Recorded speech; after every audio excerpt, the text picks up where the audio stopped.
Olá, eu sou Luciana e na aula de hoje nós vamos tratar de uma organela chamada retículo endoplasmático.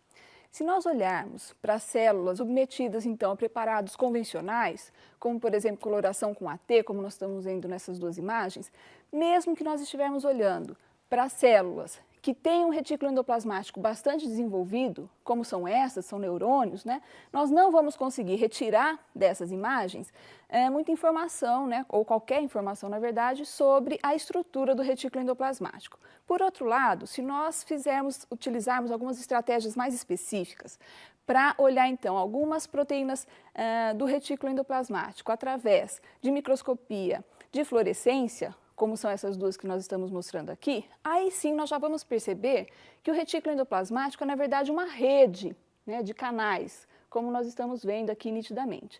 Percebemos também nessa imagem que o retículo endoplasmático está intimamente associado ao envoltório nuclear. Como que nós conseguimos fazer essa observação aqui? Nós percebemos que aqui está a região do núcleo dessa célula. Então, realmente, essa rede avança por cima do núcleo, porque nós sabemos que existe uma intensa relação, então, entre o retículo endoplasmático e o envoltório nuclear. Mas a outra estrutura mesmo do retículo endoplasmático, nós só vamos conseguir observar em microscopia eletrônica, como nessa imagem que nós estamos mostrando aqui. Então, nessa imagem de microscopia eletrônica, nós estamos vendo aqui o núcleo, aqui a membrana interna do núcleo, a membrana externa do envoltório nuclear e essa membrana, então, em continuidade com as membranas que formam o retículo endoplasmático. E nós percebemos, então, que o retículo é, na verdade, um sistema de membranas interconectadas e essas membranas vão delimitar cavidades específicas, lúmens, que são essas cavidades que nós estamos vendo aqui. Na verdade, esses lúmens, eles formam, essas cavidades, essas reentrâncias vão formar sáculos como esses no nosso esquema. Esses sáculos vão estar associados a ribossomos. Essa, então, é a porção do retículo endoplasmático rugoso. Mas existem algumas outras cavidades que formam, na verdade, túbulos, como nós estamos vendo aqui. Esses túbulos não estão associados aos ribossomos e, na verdade, eles constituem a porção lisa do retículo endoplasmático. Mas existe intensa comunicação, continuidade entre o retículo endoplasmático rugoso e o retículo endoplasmático liso. Conhecendo então um pouco da outra estrutura do retículo endoplasmático, agora nós já podemos passar para uma discussão sobre as funções do retículo endoplasmático. A primeira função que nós podemos listar para o retículo endoplasmático está associada à síntese proteica. Nós sabemos que toda síntese proteica tem início em ribossomos livres no citosol. Mas nós sabemos também que algumas proteínas, por exemplo, aquelas proteínas que são destinadas ao meio extracelular, as proteínas de secreção, por exemplo, elas devem ter sua síntese associada ao retículo endoplasmático. Como que essa síntese, então, vai ser direcionada ao retículo endoplasmático? Essas proteínas que vão ter a sua síntese associada ao retículo, elas apresentam umas sequências específicas chamadas de peptídeo sinal, que são sequências aí hidrofóbicas, que assim que forem expostas no início da síntese, elas podem ser reconhecidas por partículas reconhecedoras desse sinal, que estão aqui em marrom, e esse tipo de partícula, assim que ela se associa ao peptídeo sinal, ela se associa também ao ribossomo, interrompendo nesse momento a síntese que tinha se iniciado no citosol. A partir desse momento, então, esse complexo vai continuar livre no citosol e quando ele encontrar com uma membrana do retículo endoplasmático, ele consegue reconhecer nessa membrana esse elemento que é, na verdade, um receptor dessa partícula reconhecedora do sinal, que está aqui em marrom. Quando acontece essa associação, o receptor, então, prende a partícula reconhecedora do sinal nele e, com isso, ela promove o desligamento do peptídeo sinal em relação à sua partícula reconhecedora. Essa partícula, então, é restaurada para o citosol e agora o ribossomo vai conseguir dar continuidade à síntese proteica que ele estava executando, porque nesse momento, esse complexo aqui, a subunidade maior do ribossomo, consegue ainda reconhecer um outro elemento, que é um translocador, que vai promover, então, uma translocação simultânea da proteína assim que ela estiver sendo traduzida. Então, nós percebemos que agora a síntese está acontecendo realmente por ribossomos aí aderidos à face externa da membrana do retículo endoplasmático. Assim que essa proteína estiver sendo traduzida, ela já está sendo transportada para o interior do retículo endoplasmático, ou seja, para o lúmen do retículo endoplasmático.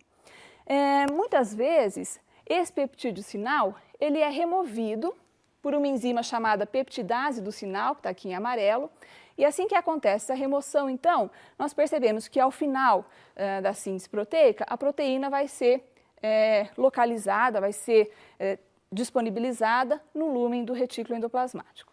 Algumas proteínas, no entanto, não vão ter o peptídeo sinal retirado.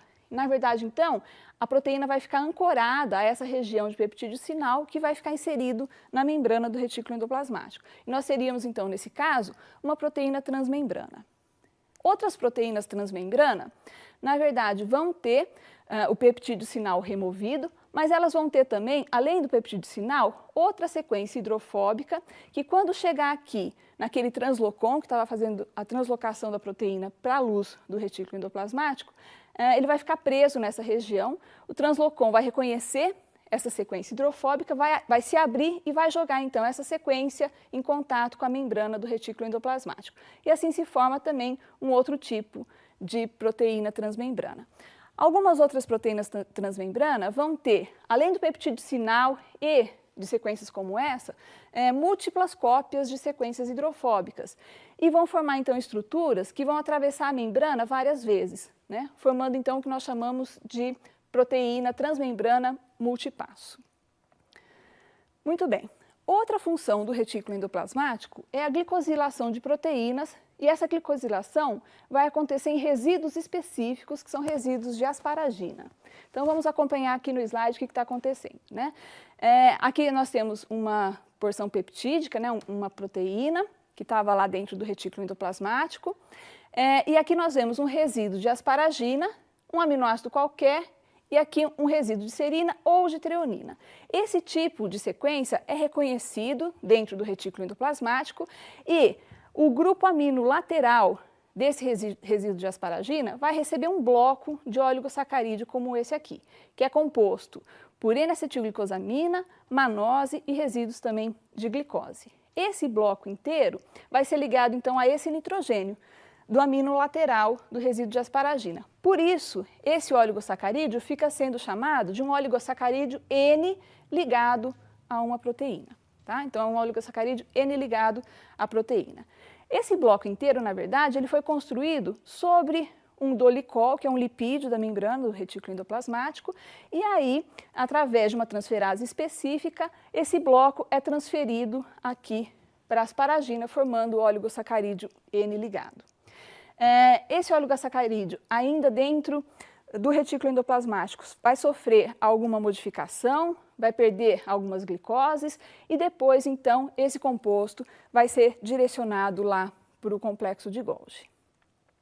Outra função do retículo endoplasmático é auxiliar no dobramento de proteínas. Como é que o retículo plasmático consegue fazer isso? Através de outro conjunto de proteínas, que é um conjunto chamado de chaperonas, proteínas chaperonas, ou seja, proteínas companheiras.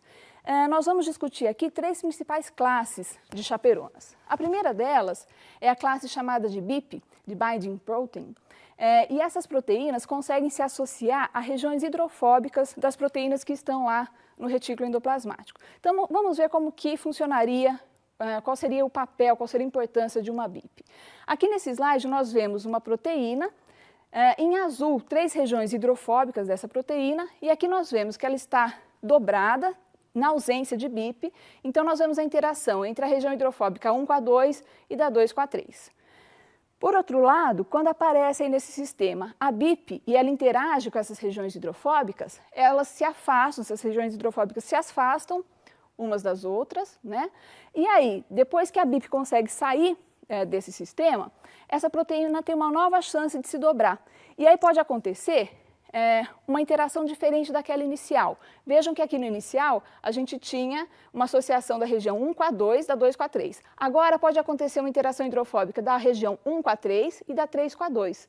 Dessa maneira, a proteína assume uma conformação que é diferente daquela conformação que ela tinha inicialmente.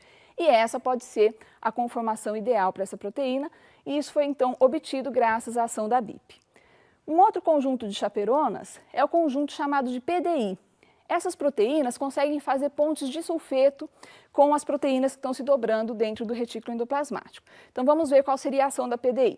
Aqui nós temos uma proteína que tem 4 resíduos de cistina aqui evidenciados, e nós vemos então ponte de sulfeto entre os resíduos 1 e 2 de cistina aqui, e entre esses resíduos 3 e 4, formando essa conformação final dessa molécula. Quando a PDI aparece nesse sistema, ela pode fazer pontes de hidrogênio, pontes de sulfeto com essa cistina que está aqui, né? Com isso, então, é quebrada aquela ponte de sulfeto que antes existia nesse local. E agora, esse resíduo de cisteína pode tentar fazer pontes de sulfeto com esse outro resíduo aqui. Se isso acontece, depois que a PDI solta esse sistema, nós vamos ter então uma ponte de sulfeto ocorrendo aqui e outra ocorrendo entre esses 2 outros resíduos de cistina, e a conformação final dessa proteína passa a ser essa, que é bastante diferente daquela conformação que nós tínhamos inicialmente. Essa é a forma então que a PDI é utilizada dentro do retículo endoplasmático para auxiliar no dobramento de proteínas. Uma terceira classe de chaperonas é a classe das proteínas que vão utilizar da informação glicídica contida nas proteínas que estão se dobrando para tentar auxiliar no dobramento. Dentro dessa classe, nós podemos elencar a calnexina e a calreticulina. E esse slide está mostrando para a gente como age uma calnexina. Calnexina é uma proteína transmembrana e ela vai reconhecer justamente uma glicoproteína que está lá com o oligosacarídeo N ligado, que já foi ligado então à proteína no próprio retículo. Ela vai reconhecer um resíduo de glicose que ainda sobrou depois da clivagem de 2 resíduos de glicose daquele oligosacarídeo que tinha sido acrescentado. E aí então essa proteína fica presa à calnexina. Nesse momento, essa glicoproteína fica disponível para uma glicosidase que vai então remover essa última glicose. Quando acontece essa remoção, a calnexina perde seu contato com a glicoproteína, ela é então liberada no lúmen do retículo endoplasmático e fica livre para se dobrar novamente. Se ela, nesse momento, assumir a conformação correta, ela pode seguir seu caminho, ser transportada para o complexo de Golgi, exercer sua função. Caso contrário, se ela continuar com uma conformação que não é a ideal, ela vai continuar retida no retículo endoplasmático e ela pode sofrer agora a ação de uma outra transferase que vai adicionar novamente aquele resíduo de glicose nela. Desse jeito, essa glicoproteína fica novamente disponível à calnexina e pode tentar novamente esse ciclo que nós descrevemos. Muitas proteínas acabam não conseguindo ser dobradas corretamente, mesmo na presença dessas chaperonas todas. E aí, elas podem ser reconhecidas por um outro sistema de chaperonas ainda, que vai direcionar essa glicoproteína para um translocador contido na membrana do retículo endoplasmático e, através desse translocador, essa glicoproteína vai chegar no citosol, vai ser ubiquitinada e vai ser degradada em corpúsculos específicos chamados de proteossomos. No entanto, muitas vezes, as proteínas acabam se acumulando, as proteínas mal dobradas acabam se acumulando no interior do retículo endoplasmático, gerando um processo que nós chamamos de estresse do retículo.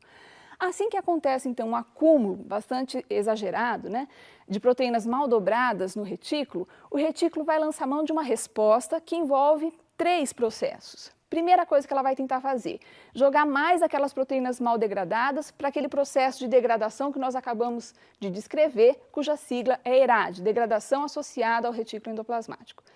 Ao mesmo tempo, o retículo endoplasmático vai conter um pouco a síntese proteica, vai diminuir um pouco a intensidade de síntese proteica para não colocar novas proteínas no sistema. E, num terceiro momento, ela vai também aumentar a produção de chaperonas na tentativa de consertar, de auxiliar que as moléculas atinjam as suas conformações corretas. É interessante a gente observar que muitas vezes, então, essa resposta recupera o retículo endoplasmático e libera, então, esse retículo daquele estresse do acúmulo de proteínas mal dobradas. No entanto, em várias doenças neurodegenerativas, inclusive o Alzheimer, acontece algum desequilíbrio nessa resposta. E aí as proteínas mal dobradas continuam se acumulando dentro da célula. Isso, inclusive, muitas vezes, encaminha a célula para a morte celular. Bom, outra função do retículo endoplasmático é a síntese de fosfolipídios. E agora nós já estamos tratando mais daquela porção lisa do retículo endoplasmático. Como se dá a síntese de fosfolipídios? Nós estamos vendo aqui a membrana do retículo endoplasmático. Aqui para baixo nós temos a luz do retículo endoplasmático e aqui o citosol. Nós percebemos então que na face citosólica dessa membrana do retículo vai acontecer um processo bastante longo que inicia com a inserção aqui de ácidos graxos que estavam no citosol, né, aqui nessa face externa da membrana do retículo endoplasmático. Esses ácidos graxos vão se associar ainda à molécula de glicerol, formando um ácido fosfatídico, e esse ácido fosfatídico vai passar ainda por algumas reações e vai receber uma molécula adicional, que no caso aqui é uma colina. Desse jeito, então, nós descrevemos rapidamente o processo de formação de um fosfatidilcolina. Tá? Mas fosfatidilcolina não é o único fosfolipídio que o retículo endoplasmático faz. Nós temos a fosfatidilcolina aqui, né? Mas nós sabemos também que em vez de uma colina, se uma etanolamina for adicionada àquele esqueleto de ácido fosfatídico, o retículo endoplasmático vai formar fosfatidiletonolamina. Por outro lado, se for adicionada uma serina naquela região, ele vai formar uma fosfatidilserina. Assim, então, nós vemos que o retículo endoplasmático é responsável pela síntese de fosfolipídios na face externa, então, da membrana do retículo endoplasmático. Essa organela, o retículo endoplasmático liso, também é responsável pela síntese de ceramidas e pela síntese de colesterol. Então, nós percebemos que realmente um importantíssimo papel do retículo liso se refere à síntese de lipídios. Mas não é só a síntese de lipídios que acontece lá no retículo endoplasmático. O retículo é também responsável pela modificação de ácidos graxos que estão contidos em alguns desses lipídios que eles formaram, que foram formados aí no retículo, né? Aqui nós estamos vendo então uma porção aqui de ácido graxo de uma molécula, e nós estamos vendo então a ação de citocromo B5 sobre esse ácido graxo, de tal maneira que vai acontecer uma dessaturação desse ácido graxo com a inserção então de uma ligação dupla aqui nessa cadeia. Então, a dessaturação de ácidos graxos também acontece no retículo endoplasmático. Nesse momento, nós podemos fazer uma observação em relação a essa síntese, então, que estava acontecendo aí na face externa da membrana do retículo endoplasmático. Nós percebemos que essa face externa da membrana conseguiu adquirir novas moléculas, e aí então em algum momento ficaria um desequilíbrio entre a face externa e a face interna da membrana do retículo endoplasmático. Isso não pode ficar assim, então nós temos que lembrar que logo depois de sintetizadas, essas moléculas vão ter a simetria, né, do retículo endoplasmático vai ser recuperado, porque essas moléculas vão ser passadas em parte para a face interna dessa membrana, recuperando então a simetria que nós esperávamos. O retículo endoplasmático, então, é a organela responsável por sintetizar as membranas que formam a célula. Mas como, então, que essas membranas vão chegar às outras organelas? De duas maneiras. Ou partem vesículas, aí a partir do retículo endoplasmático, essas vesículas chegam a outros compartimentos da célula, ou, algumas vezes, proteínas transportadoras conseguem pegar os lipídios específicos aqui da membrana do retículo endoplasmático e levar esses lipídios para outras organelas, como o cloroplasto, por exemplo. Uma última função aí que eu gostaria de listar para vocês do retículo endoplasmático é a destoxificação. O retículo endoplasmático, através do citocromo P450, ele consegue adicionar hidroxila a radicais que anteriormente, inicialmente, não eram solúveis em água, não eram hidrossolúveis. Quando o citocromo P450, que está presente na membrana do retículo endoplasmático, faz esse processo, essa substância agora torna-se solúvel e pode ser eliminada pela urina. Esse processo é um processo, então, de destoxificação. Algumas substâncias que estão sujeitas a esse processo são o fenobarbital e aquele pesticida DDT. Desse jeito, então, nós discutimos com vocês aí as principais funções do retículo endoplasmático, e para finalizar essa aula eu gostaria só de retomar uma ideia que é a seguinte: o retículo endoplasmático é, na verdade, a primeira organela da via biosintética secretora da célula. Tudo que foi feito, né, os produtos que foram feitos aqui no retículo endoplasmático podem ser englobados em vesículas e podem ser transportados para o complexo de Golgi, que é a segunda organela dessa via secretora, que é a organela que nós vamos discutir então numa próxima aula. Obrigada.